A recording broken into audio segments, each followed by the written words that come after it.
Sunlight astro multiphase media YouTube channel வழியாக தங்களை சந்திப்பதில் மகிழ்ச்சி அடைகிறேன்.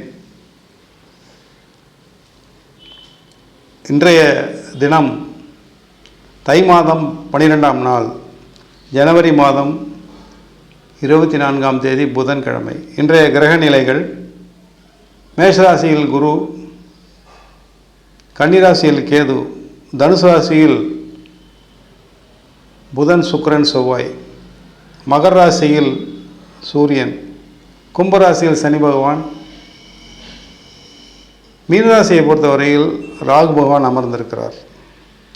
சந்திரனை பொறுத்தவரையில் இன்று நாள் முழுவதும் புனர்பூச நட்சத்திரம் மிதுன ராசியில் சஞ்சரிக்கிறார். இன்றைய நாளை பொறுத்தவரையில் 12 ராசிகளின் வரிசையில் அவயோகம் என்று சொல்லக்கூடிய சில தடங்கல்களும் தாமதங்களும் நடைபெறக்கூடிய 3 ராசிகள். அவை கடகராசி, சிம்மராசி, கன்னிராசி. இந்த 3 ராசிகளுக்கும் இன்றைய நாளை பொறுத்தவரையில் சின்ன சின்ன அவயோகங்களும் தடைகளும் தாமதங்களும் காத்து கொண்டிருக்கிறது. அவற்றை அறிந்து தாங்கள் எப்படி முறியடிக்க வேண்டும் என்பதை தெரிந்து கொள்ளலாம். முதலில் கடகராசி. கடகராசியை பொறுத்தவரையில் அஷ்டமாதிபதி அஷ்டமஸ்தானத்தில், அஷ்டம சனி. இரண்டாவது, ராசியாதிபதி என்று சொல்லக்கூடிய சந்திரன் 12ஆம் இடத்தில் மறைந்து காணப்படுகிறார். 2ஆம் அதிபதி என்று சொல்லக்கூடிய சூரியன் 7ஆம் வீட்டில். சுப கிரகங்கள் என்று சொல்லக்கூடிய சுக்கிரன், புதன் 6ஆம் வீட்டில் மறைந்து காணப்படுகிறார் செவ்வாயுடன். இவ்வாறாக சில குதர்க்கமான கிரக நிலைகள் சம்பவத்தால் இன்றைய நாளை பொறுத்தவரையில் உடல் நலனில் மிக மிக கவனமாக இருக்க வேண்டியது கட்டாயம். கடகராசிக்காரர்கள் அனைவருக்குமே, அது ஆண்களாக இருந்தாலும் பெண்களாக இருந்தாலும், முதலில் உடல் நலனில் கவனம் தேவை. ஒரு நாளைக்கு 3 வேளை நீங்கள் சாப்பிடுகிறீர்கள் என்றால் அதை சரியான காலத்தில், சரியான நேர காலத்தில் உண்ண வேண்டும். இது அவசியம். நேரம் கழித்து உண்பதோ வெளியில் அதிகமாக சுற்றுவதோ இன்றைய நாளை பொறுத்தவரையில் அவ்வளவு சரியாக வராது. உடல் நலம் கெட்டுவிடும். இரண்டாவதாக, தாங்கள் சந்திக்கின்ற நபர்கள், நீங்கள் எந்த காரியத்திற்காக சந்திக்க வேண்டிய நிர்பந்தம் இருந்தாலும் சரி, எப்பேற்பட்ட நபர்களை சந்தித்தாலும் சரி, சற்று பொறுமையுடனும் நிதானமுடனும் பேசுவது நல்லது. முடிந்தவரை தாங்கள் சென்று சந்திக்கக்கூடிய நபர்களை பேசவிட்டு தாங்கள் மௌனமாக இருப்பது இன்றைய நாளை பொறுத்த வரைக்கும் சாலச் சிறந்தது. தேக ஆரோக்கியம் மிகவும் அவசியம். முடிந்தவரை வெளியில் செல்வதை தவிர்க்கவும், வீட்டிலிருந்தே அனைத்து விஷயங்களையும் செய்வதாக இன்றைய நாளை அமைத்து கொள்ளுங்கள். தங்களுக்கு சாதகமாக அமையும். அதே வேளையில் தங்களுக்கு நடக்கவிருக்கின்ற அசுப விஷயங்களை தடுத்து விடலாம். இதன் மூலம் புரிந்து கொள்ளுங்கள் கடகராசிக்காரர்கள். இரண்டாவதாக, சிம்மராசிக்காரர்கள். சிம்மராசிக்கு அதிபதி சூரியன் 6ஆம் வீட்டில் மகர ராசியில் காணப்படுகிறார். 12ஆம் அதிபதி என்று சொல்லக்கூடிய சந்திரன் 11ஆம் வீட்டிலும், தங்களுடைய சப்தம ஸ்தானமாகிய 5ஆம் இடத்தில் சுக்கிரன், புதன், செவ்வாய் அமர்ந்து காணப்படுகிறார்கள். சந்திரனுடைய பார்வை, விரையாதிபதியுடைய பார்வை. எனவே தாங்கள் புரிந்து கொள்ள வேண்டிய விஷயம் என்னவென்றால், இன்றைய நாளை பொறுத்தவரையில் விரயத்தை தவிர்த்து கொள்ளுங்கள்.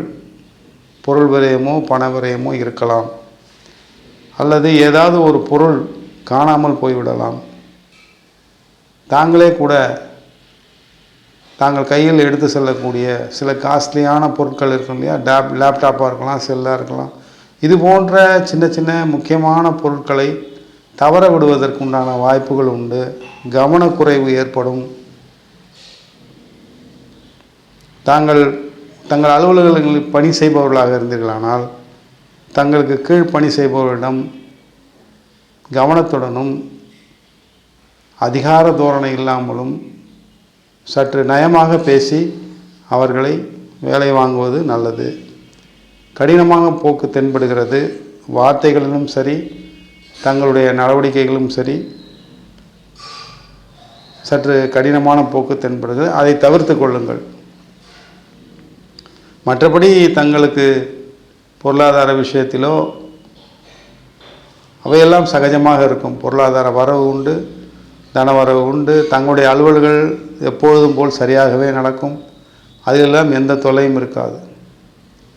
தங்களால் தான் தங்களுக்கு பிரச்சனையை தவிர இன்றைய நாளை பொறுத்தவரையில் பிறரால் ஏதும் பிரச்சனை இருக்காது. இதை புரிந்து தெரிந்து நடந்து கொள்ளுங்கள் சிம்மராசிக்காரர்கள். மூன்றாவதாக வரக்கூடியவர் ராசி சொல்லப்போனால் கன்னிராசி.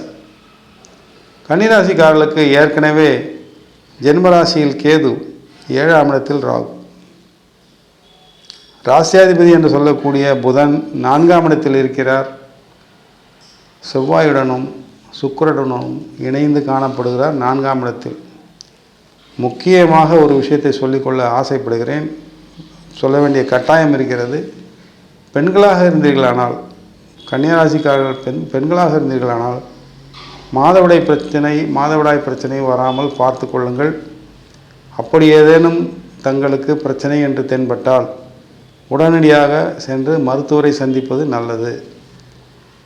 ஆண்களாக இருந்தாலும் கூட தங்களுக்கு ஜுரம், தலைவலி, காய்ச்சல், சளி தொந்தரவு போன்ற விஷயங்கள் வருவதற்கு வாய்ப்பு உண்டு.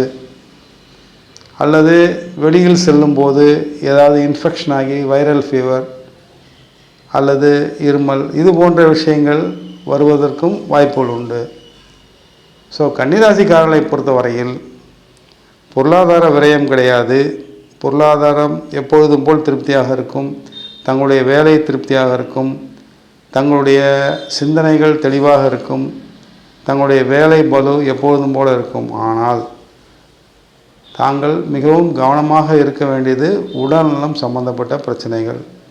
பதட்டம் தேவையில்லை, அவசரம் தேவையில்லை, கோபம் தேவையில்லை. இந்த மூன்றையும் தவிர்த்தீர்களானால் இன்றைய நாளை பொறுத்தவரையில் கன்னிராசிக்காரர்களுக்கு